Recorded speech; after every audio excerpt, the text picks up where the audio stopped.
Good evening, and thanks for joining us for another Cleveland Public Library, the Next 400 digital discussion panel. My name is Chris Tanaka.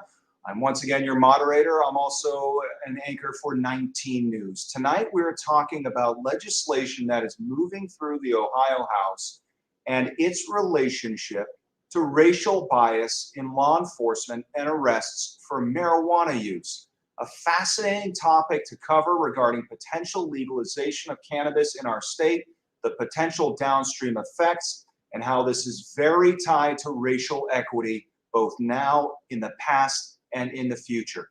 Some great guests joining me tonight. First, I'd like to introduce Representative Casey Weinstein. He's a Democrat representing District 37, which includes parts of Summit County.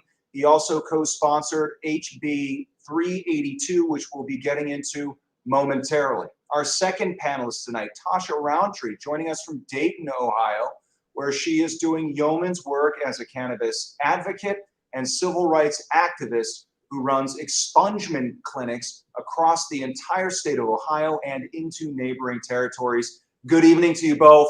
As we unmute our mics, thank you for joining us tonight. Thank you for having us.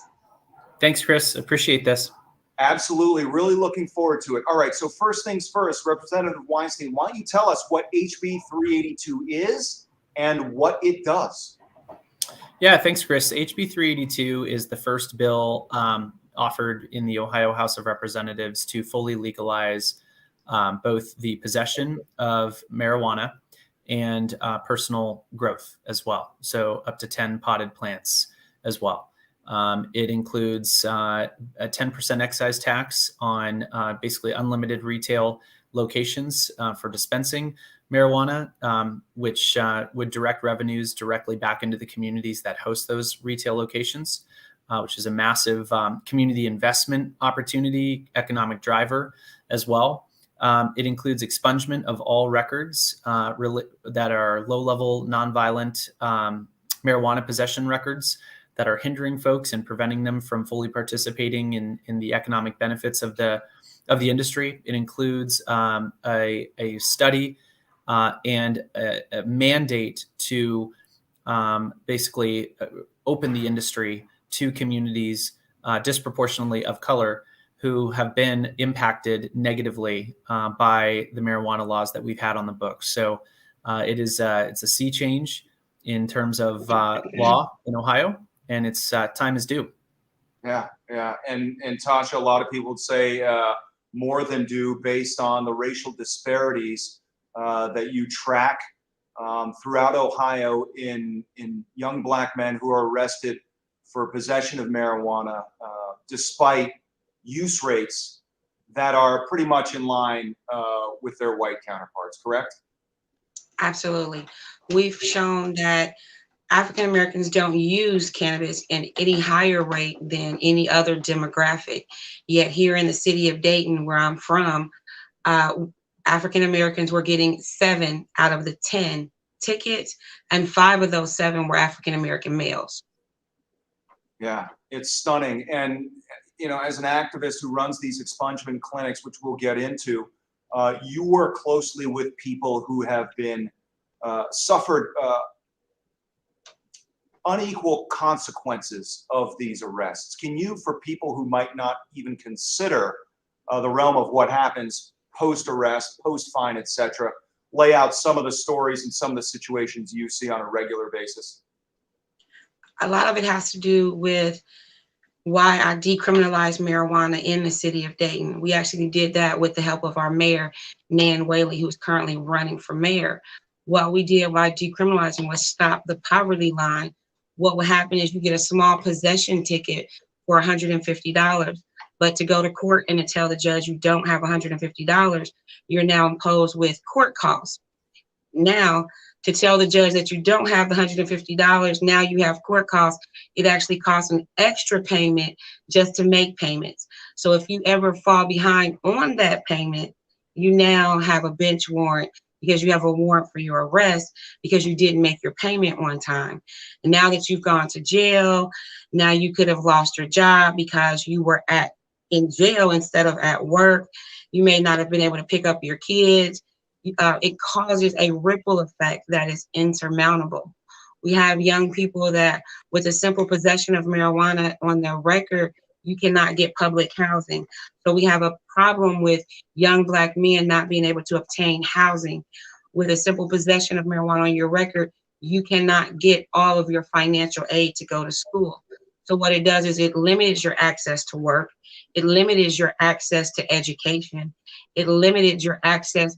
It actually increases your life insurance. So what we're doing is keep penalizing and penalizing, and it's just a crime of poverty is actually all that it is. Yeah, that really is stunning. And Rep. Weinstein, Tasha mentioned how Dayton has decriminalized smaller amounts, misdemeanor amounts of possession. Same here in Cleveland and 28 other municipalities across the state. Why isn't decriminalization good enough? Because in order to create equality of opportunity in this industry, which is growing dramatically, first of all, let's just recognize there's a lot of puns with marijuana. Okay, so we're going to put that right out there. So growing industry, and there will be more. We need to create pathways to the communities. First of all, we need to recognize that communities have been disproportionately impacted, and there's unequivocal that has happened. Then we need to create pathways for them to participate in the massive economic opportunity that will present itself when we legalize marijuana. And I say when, because it's absolutely going to happen. There's now a Republican response to my bill. There's also a ballot initiative that is on the cusp of completing its signature gathering and submitting that to the Secretary of State. So there is momentum. It's going to happen, and we have to do it the right way. The benefits for the individuals, it's morally the right thing to do, but also the investment that will result, and this is the specific mechanism in my bill, our bill, I should say. Rep. Upchurch, a great representative from Cleveland, is my joint sponsor on the bill. Joint sponsor, again, another pun. We just need to say those. We recognize that the investment will go directly back into those communities that have been disproportionately impacted. So that is by design, and we need to make this right. That's the bottom line. Yeah, absolutely. You know, my wife for many years worked in nonprofit, and she says the goal of every nonprofit organization is to put itself out of business. If there's no longer a need for the services and the mission it provides, then that means the problem has dissipated. Tasha, please explain, and perhaps I should have asked this first, to those who may not know what decriminalization is, please explain what it is and what you do. Okay, what decriminalizes mean is simply no longer a crime. So what we did was we systematically decriminalized, or we took out the crime of having marijuana to the point of zero. No crime, no fine. So now with no crime, no fine, there's not a need to write a ticket. So there's no need to report to the state. So that means your car insurance will not go up. Your life insurance will not go up. We did that because that was one of the hindrances. It is hard for someone to go get a job as anything that might require their license, a Uber driver, a truck driver. We did that to prevent other people from going through the process of having to take low-level jobs and be stuck in low-level jobs, and to have the opportunity to move forward. So that's what decriminalize does. And so what I do, what my organization does, is we do expungement clinch, which means we seal those records. We seal those records so they can't be used against you. And once we seal those records, we've also partnered with other nonprofits like the Wesley Community Center, the Montgomery County Community Action Partnership, where we have the driver's license reinstatement. We partner with Montgomery County Job and Family Services, where we also do utility assistance. We do rental assistance, something that we are actually about to address because we've been putting in applications and putting in the applications, yet they've not been processed. So we have people who have been eligible for rental assistance, and for the last 5, 6, 7 months have not received that assistance And they're now being handed evictions right now. Now imagine having eviction on your record and you're a medical marijuana patient. Medical marijuana patients are also having a hard time finding housing, and that's primarily because you cannot be in federal housing and be a medical marijuana patient because you will get evicted. So at this point, my company tries to work with private landlords or private housing apartment complexes and try to get you housing. We try to get you stable so that once you're stable, you have a better chance of recovering. You have a better chance of then becoming a once again, vital part of our society and of our community. If you want to work in the cannabis industry, you cannot have a possession of marijuana on your record. So when we talk social equity and we talk 5 of those 10 African-American men have something on their record, you can't get a job in this industry until after I've cleaned your record. If you want to go to school to become a master grower so you can make 6 figures, you need to be able to access financial aid so you can study horticulture so that you can actually participate in those high brackets and not just the entry-level positions like a bud tender. But even to be a bud tender, you cannot have marijuana on your record. So the first thing we have to do is make it so that you can participate in this legal arena, and that's by cleaning up some of those records. Yeah, participation in the system is a theme that from all the people we have spoken to in this series is a constant. In our first episode, which we aired last Tuesday on 19 News, we drove to Michigan, small town of Morenci, 2.5 hours away on the border, population 2,000. After it was legalized in Michigan in December of 2019, 4 dispensaries moved in right along the border. The town just got its cut of the first year of tax revenue in the state, and it was $100,000. May not seem like much, but for that town, Rep. Weinstein, and I spoke to the mayor, that's 7 to 10% of their annual budget. And right now, in the first year of tax collection, $81 million from Michigan. They're on pace for $200 million in 2021. Big states have big budgets. You look at, comparatively, $200 million is a drop in the bucket, but it's $200 million of economic output that wasn't there before. How much of a driver is it in this bill, and how do you communicate the value of that to some of your own, caucus in your own party and Republicans across the aisle that this is an economic driver? Chris, it's a great question, and thank you for bringing that up. I'd say first, I was a city councilman for many years before I was a state representative, and you see the impact. I mean, that's the government that we interact with most, and it's not even close, right? First responders, parks, communication, connectivity, trails, roads. This is and where water goes, by the way. Water infrastructure. Those are critical infrastructure investments, and they are targeted. And I learned that at the city level, it's the tip of the spear in terms of where dollars can go the furthest and where they can have the biggest impact on communities. So as you said, it can have a massive impact. When you look at states that have more mature, legalized industries like Washington State, for example, last year, they drove $1.1 billion of revenue from marijuana sales tax revenues into communities.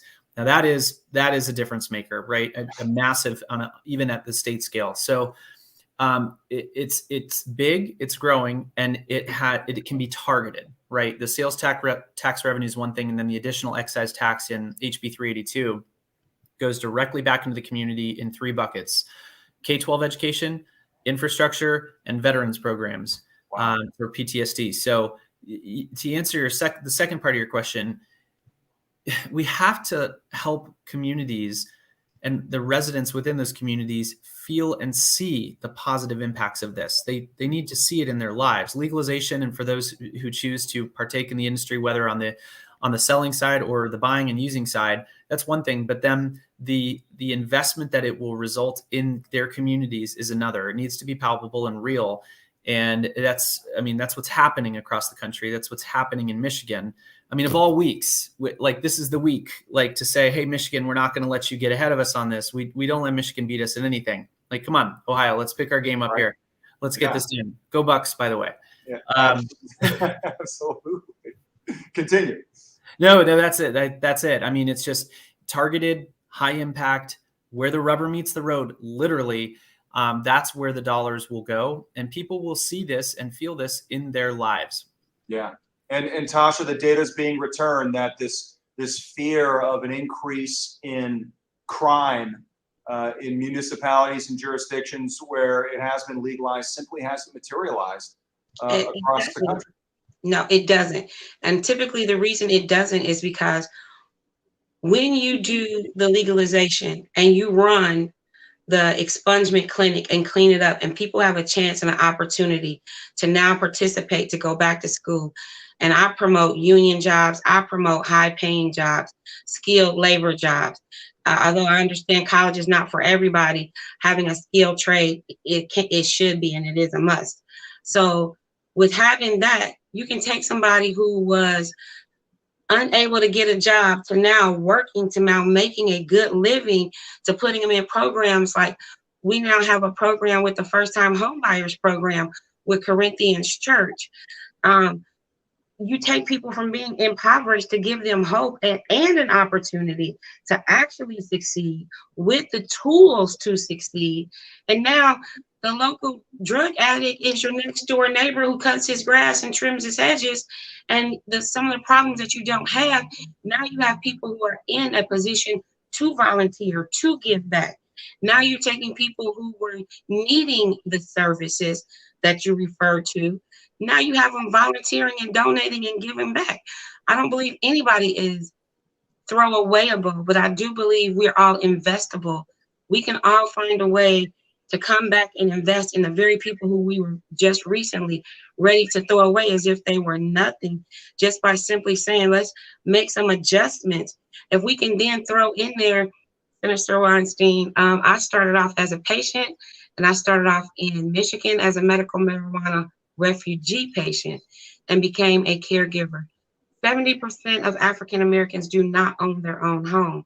So when we say home grow, if you don't own your own home, we still need a place where we can give it. And that's where caregivers come in. Caregivers need to have the ability to cultivate and to process and to deliver the same way that we do in Michigan. Now in Michigan, caregivers are kind of in a battle right now because they're trying to get rid of caregivers, but we need some type of caregivers program where they have the ability to grow in case you can't grow at home. So we have other issues that we need to address in some of those bills, but you have probably one of the best bills out here, sir. Those are valid points. I mean, look, those are valid points, and I don't want to, answer for the representative because obviously legislation changes and it evolves, but right now, as it is written, Representative, does home growth have to be defined as owning the property you are growing in? That's a great question, Tasha. Thank you so much for bringing that up, Chris. Honestly, I'd have to clarify. I'd have to check that. I don't want to give an incorrect answer on that. But here's a point that it leads me to, and I apologize, my office is being invaded. I can only hold off the invaders for so long. So the legislative process is a good way to get this done. I support the ballot initiative. I do. It seems to be a really well thought out, well structured initiative, but through the legislative process, we can amend the bill. We can substitute the bill. We have public input. We have interested parties. We have proponents. We have opponents, right, that go through the committee process. And, we can, like folks who are dealing with the implications of legalization and in other states, we can learn from their best practices as best we can. And we tried to model that in our bill, but I hope we get to go through the committee process so that experts and people who are living the impacts of this, like Tasha, can have a say, and that we can make the bill better through that process. It's more of a scalpel than a hammer, for in the case of a ballot initiative. So the bill is with the Finance Committee right now, was forwarded that way a couple months ago, and we're hoping to get hearings to make it better. And I will try to get clarification on that. Yeah, and then Representative Jamie Callender, a Republican, also had literature. Has that, and I apologize, I should have checked. Last I checked, though, it had not been assigned a bill number. That has not, as to my knowledge, has not been filed yet. They announced a framework with two of my Republican colleagues, which I welcome, and I think that's a great thing, and it just adds momentum. Now we have federal bills that are moving.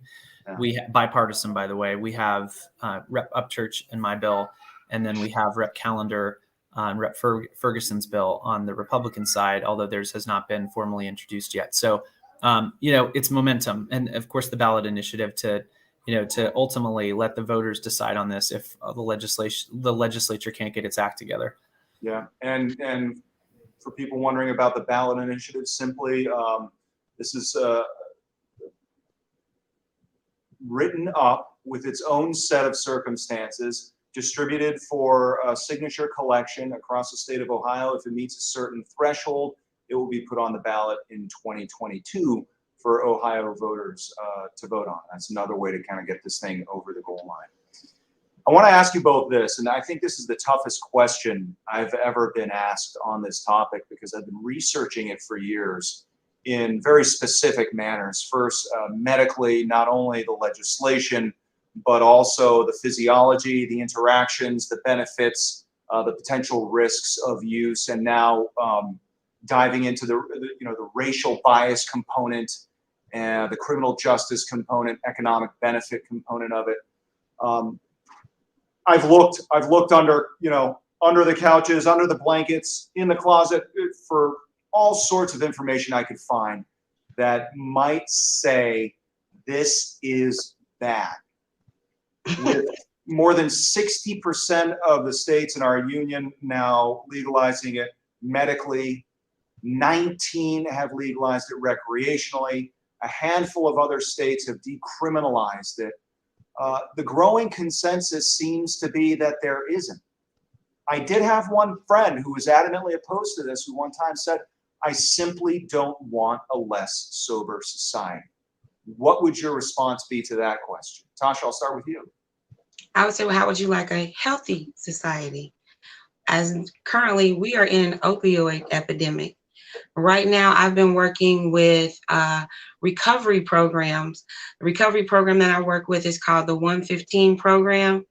Some people, when they are getting off of different drugs, the one thing they'll give them is they'll give you Valiums, and they'll give you Vivitrol. They'll give you different things to help you get through withdrawals. Withdrawals tends to put you in a state where you can actually die from a heart attack from withdrawals. There's a lot of purging, or rather vomiting, defecating, shaking that goes through withdrawals. Withdrawals, the number one reason why a lot of addicts will not go get help. When we put them, and I can give them help them get a medical card and send them to an actual doctor to get a card and become a patient, put them on medical marijuana, we can alleviate the same symptoms from withdrawal that the doctors give them with chemical drugs. And we start you on a more holistic, well-listed journey to healing, to healthiness. So we don't want a necessarily high society, but we do want a healthy society. Yeah. And you know what? I've spoken to a car accident victim who was hit by a truck while on a bicycle, who used it in place of opioids. I've spoken to an opioid addict who used medical marijuana through legal, conditions with a card to step down and finally step off of heroin. Yes. So yeah, there's valid points to it. Amazing. We have been at this for 30 minutes. I feel like I could talk all night, but I know both of your time is valuable. Rep. Weinstein, let me ask you this in closing. There has to be willpower to get this done, either through the legislature or through the ballot initiative. Where do you honestly assess Ohio's appetite and willpower for this legalization and all of the possibilities that lay on the other side? It's going to happen. It's going to happen within the next 3 to 4 years. Marijuana will be legal in Ohio. Nothing will compel the legislature to act like a ballot initiative that has a great chance of passing. And they have easily, if their statements are to be believed, which I would no reason not to, they're on the cusp of getting their signatures already in short order after announcing the initiative, because this is a widely popular initiative. It is a bipartisan, it has wide bipartisan support. There was a Pew poll that just showed dramatic changes in support for fully legal and medically legal, expanding medically legal marijuana. We have an existing medical program that's been successful, that is growing now, both through administrative means and through legislative means. The benefits are many to many different groups, including, by the way, law enforcement, who spend, there's 20,000 plus arrests every year for low-level nonviolent marijuana possession. They shouldn't be expending resources on that. Our prisons shouldn't be housing those people, right? So there's an angle there. It will happen because the overwhelming majority of Ohioans and Americans support it, because it is happening in our neighboring states, including that state up north, and because it is the right thing to do, and because ultimately the citizens will act if the legislature doesn't. Yeah. Tasha, your message in closing on this topic? I would just say, have a little tolerance for people and patience, because you never know what someone is going through. And if this is the industry that you want to get involved in, make sure that you're getting in a way that suits you for a long term. Make sure that you are doing your due diligence as to whom you are working with. Make sure that you are crossing your I's and dotting your T's, because there are a lot of people who will take advantage of you to write applications for the new dispensary license that came out. This is a very aggressive industry. It is a male dominated. So if you can find a sisterhood, join and learn and work together. I would also ask Senator, Representative Weinstein, in your bill, does it have anything in there about reciprocity?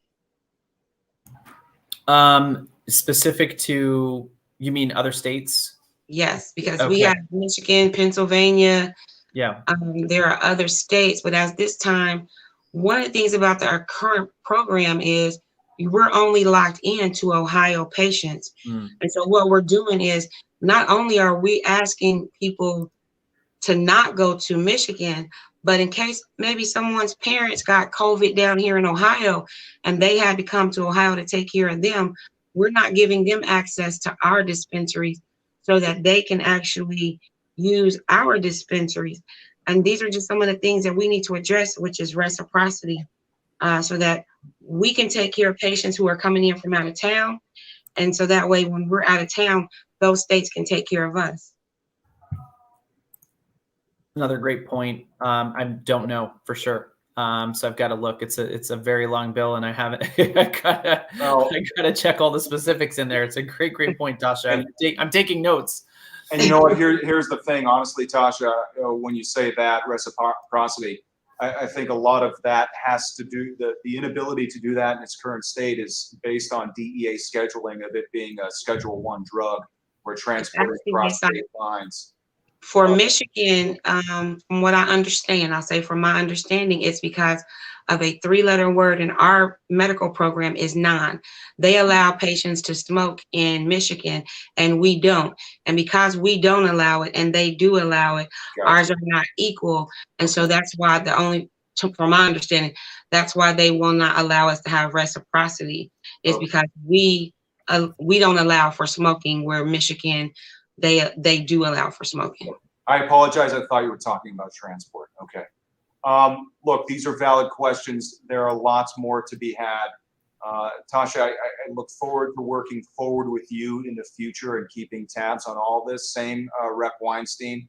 Hopefully these bills get the hearings they deserve in committee and can advance, because it certainly seems as we look around the country, the tide is turning and the shores are coming ever closer to our state. There's great opportunity if Ohio has the courage to seize upon the moment.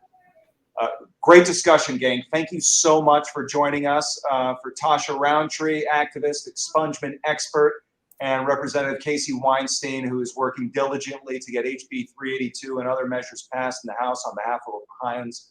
My name is Chris Tanaka, of course. Thank you for joining us once again for another Cleveland Public Library, the Next 400 digital discussion. Thank you for having us. Thank you so much, Chris. You got it.